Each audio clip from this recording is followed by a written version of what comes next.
Welcome back to our channel mga ka-automatic yan. So, Jerome Automatic Works sa ating Facebook account. Sa ating YouTube naman, automatic yan. So, topic natin ngayon is yung signal at hazard light. Okay? Diagram lang po muna tayo ngayon mga boss dahil wala pa tayong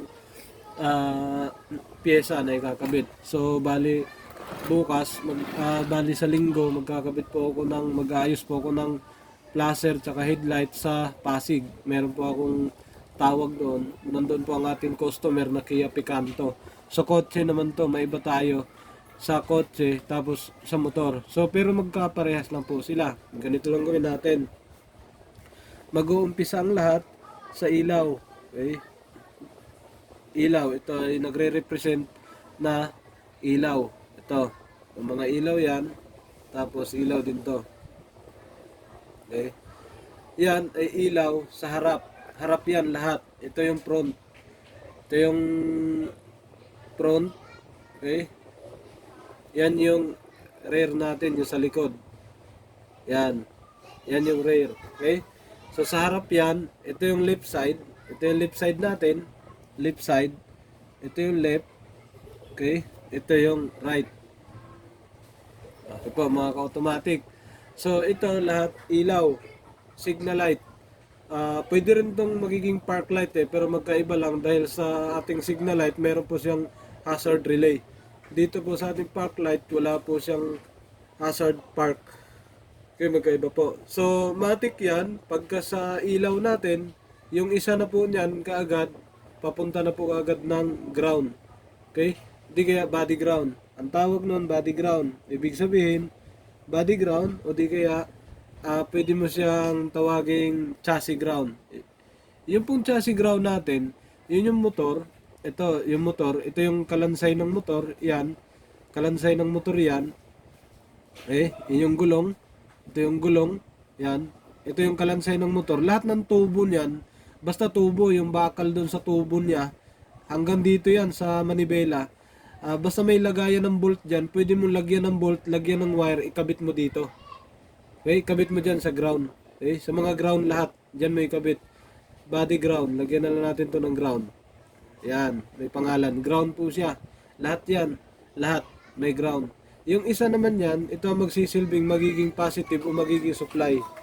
So, mangyari, kasi lahat niyan positive, dugtong na natin sila. Yan, dugtong na natin. Okay? Isang linya lang po yan. Ibig sabihin, isang linya left, isang linya right. Huwag mong iganon, huwag mong guhitan pa ganyan, huwag mong idugtong. Dahil yung dalawang yan, yan ang magsasabay, iilaw. Dapat ito lang. Dapat, huwag yung pa ganon, dapat dito lang. Okay? So, yan po ang ating wiring sa po to. Pwede mo rin tong magiging gawing wiring. Kasi sa motor, isahan lang to Diretso lang to, meron na siyang pinagkabitan. Isahan lang yan, dalawa lang. Ngayon, kung gusto mo siyang optional, gusto mo siyang i-body ground, kung gusto mo siyang i-body ground, lagay mo na to sa chassis. Itong isa. Sa motor kasi, lalo na sa mga Beat, if ang kulay ng ground dyan, yung body ground is yung green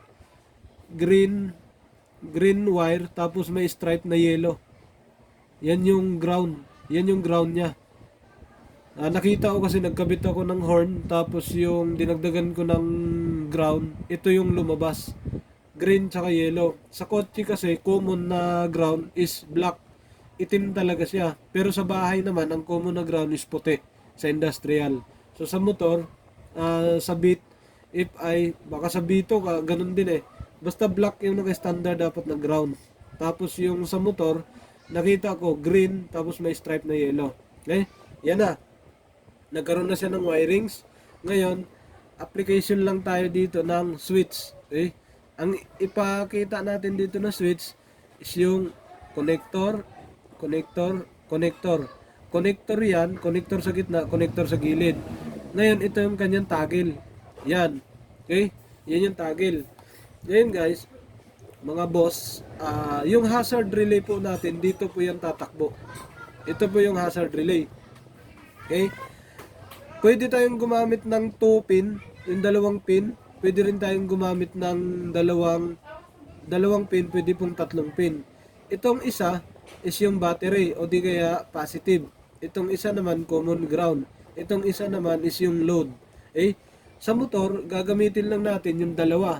Yung battery natin, ilagay po natin yung battery sign sa ating hazard relay, lagay na po natin. Matik yan. Lagyan mo na ng wire. Yung ground pala natin kanina, pwede nating idiretso natin sa battery. Pero ang good ground kasi, kailangan na sa body. Pero pwede mong i-connect dito yung ground mo. Pwede mong i-connect yung ground mo dyan sa kabila. Pagka may jumper na ganyan, pagka nakakurbang ganyan, walang connection. Dito ang connection yan sa ground. Eh, ito na yung negative, ito yung positive. Yung B dyan, o yung positive, dito mo ilagay yan. Sa battery na po yan, diretso. Yan. Diretso na po sa battery, mga automatic. Ngayon, yung isa na yan, yung ground, doon mo na idiretso yan. Kasi ground contact lang po ang ating signal light. Yan. Contact na po siya dyan.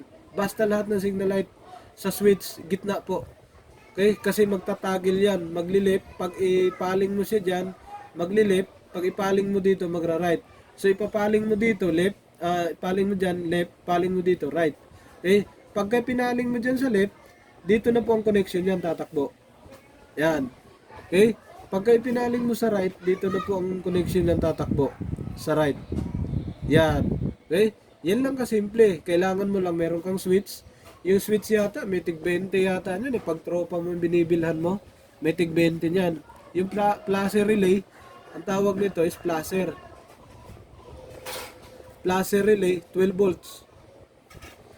Placer relay, 12 volts. Yung switch, wala nang 12 volts o ilang volts yan. Basta, ano siya, tawagin natin hanggang 220 volts na hanggang malakas.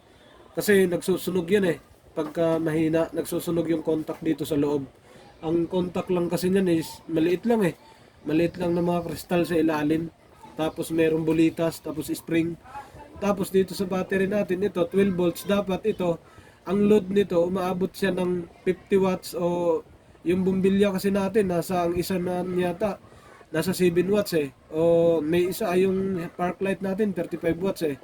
Pero yung signal natin, medyo mababa ang wattage niyan.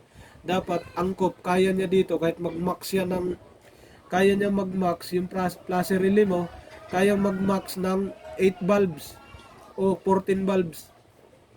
Okay, ito, 1, 2, 3, 4.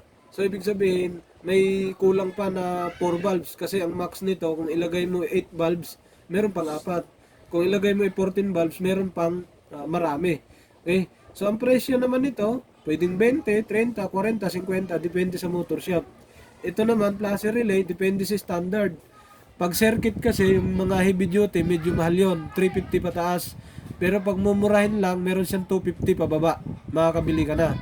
Okay, sa bumbilya naman, meron ng tig 10, 15, ganun. So, yan. Ngayon, dagdag natin yung ating hazard. So, magkasama yan. Sa signal ng motor, nasa kaliwa yung signal light.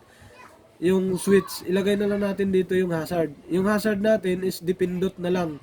Yung dipindot. Okay? Yan. Dipindot lang. Pag pinindot mo, saka mag-hazard. Same. May 3 pin lang din siya. Ang kaso mo lang nito, push button. Push on, push off. Yun ang trabaho niya. Same pattern. Yung ground dito, dugtong mo lang dyan. Yan, dito lang. Tapos yung left side, yung left, yung right. Yung left nito, diretso mo na doon sa kabila. Yung left mo, para hindi ka na maligaw. Pwedeng pagsamahin mo na sila dyan. Ngayon yung right mo, ganun din, diretso mo lang dito sa kabila. Yan. Kabit mo lang dyan. Yan na, ito na yung hazard switch mo. Ang hazard switch natin, isang pindutan lang. Ngayon kasi sa mga stock na motor, meron na to eh. Sa mga stock na motor, meron na to. Stock switch ng signal light. Ang idagdag nyo na lang is yung hazard switch. Ito ikabit nyo. Yan lang ang wiring. Yung 3 wire, yung isa ilagay nyo doon sa kabila. Wag yung pula yata ang dito eh sa atin. Pula. Sa kabila naman, pula din. Tapos sa gitna, ilagay mo to. Yung sa motor na ginagamit natin sa mga Honda Beat, 2 pin lang eh, yung nakita ko. 2 pin lang. So, ganun lang style niya. 2 pin, depende kung saan nagtapat. Basta ito, basta may nakatatak dyan na B, o di kaya plus, ilagay mo na kaagad sa battery. Okay? Positive na kaagad to. Yung positive na yan, sa battery, wag mo na kaagad, anuhin yan, wag mo nang pakialaman. Okay? Wag mo na siyang pakialaman, yung ground na lang, yung kunin mo, ilagay mo na lang kaagad sa ikakabit mong switch. Okay? Yan lang siya kalinaw. So, kung magdagdag ka pa ng horn, gusto mo magkaroon ng horn, pwede mong buzzer ang tawag nun, pwede mo ilagay sa harap, pwede mo ilagay sa likod. So, kung maglagay ka ng buzzer, lagyan natin ng buzzer, ito yung buzzer mo, dito sa likod, yung isa niyan, mga boss, automatic yan. Diretso na kaagad yan sa ground. Yung isang wire, dalawang wire lang naman yun, 2 pins lang din. Yung isa, ilagay mo na kaagad doon, itap mo na kaagad doon sa positive. Depende kung left or right, itap mo na kaagad yan doon. Kung saan mo ilalagay yung buzzer mo, kung sa left o sa right. Kung mag left ka, sabay mo lang yan. Lagay mo yan sa right. Ngayon, pwede ka maglagay din pag nag-buzzer ka, kaso ang kadalasan buzzer nilalagay dito lang sa sa hazard. Pag naglagay ka sa buzzer ng hazard, diretso mo na yan. Yung dalawa lang lagyan mo. Diretso na rin. Positive na rin to. Yan. Positive na rin yung yung isang wire na yon, positive. Okay? Yan ang buzzer. Dalawa lang.